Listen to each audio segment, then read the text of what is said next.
প্রথমে তো বিশ্বাস হচ্ছিল না এত সহজে আর বাড়ির কিছু সামান্য উপকরণ দিয়েই এত সুন্দর ধূপ বানানো যায়। তারপর রেজাল্টটা দেখে তো পুরো চমকে গেলাম। তো চলো তোমরাও দেখে নাও মা ধূপটা কিভাবে বানায়। ধূপ বানানোর জন্য লাগছে ধুনো, তেজপাতা, গোলমরিচ, লবঙ্গ, এলাচ, চন্দন পাউডার, কর্পূর আর এই যে গাঁদা ফুল, এটা শুকনো করে রেখেছিল মা। এই সমস্ত উপকরণ একটা গ্রাইন্ডারে গ্রাইন্ড করে নিয়ে তারপর এটাকে ছাঁকনির সাহায্যে ভালো করে ছেঁকে নিয়েছিল।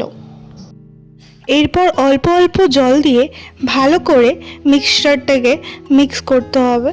আর এরকম টাইপের একটা কনসিস্টেন্সি চলে আসলেই বুঝতে পারবে যে জিনিসটা তৈরি হয়ে গেছে। এরপর হাতের সাহায্যে এরকম মন্ড বানাবে। এটা নিজেদের ওপর, যে যেরকম শেপ পছন্দ করো সেরকম শেপ দিতে পারো। এইভাবে যদি ঘরেই কিছু ঘরোয়া উপকরণ দিয়ে ধূপটা বানাও, এর অনেক উপকারিতা আছে। যেমন এটা সেফ হয়, কেমিক্যাল ফ্রি, বাচ্চাদের জন্য এটা সেফ, আর তাছাড়া এর যে ন্যাচারাল স্মেল সেটাও কিন্তু দারুণ।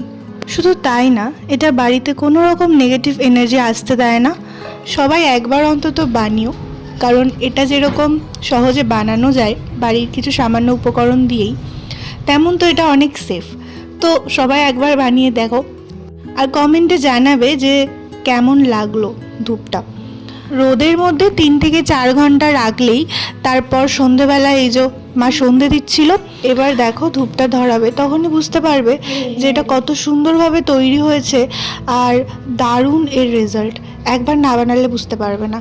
তো যাই হোক, এটাই ছিল আজকের ভিডিওটা ভালো লাগলে অবশ্যই লাইক করে দিও। আর এরকম টাইপের ভিডিও পেতে অবশ্যই চ্যানেলটাকে সাবস্ক্রাইব করে দিও। আর কেমন ভিডিও চাও সেটাও কমেন্টে লিখে জানাতে পারো।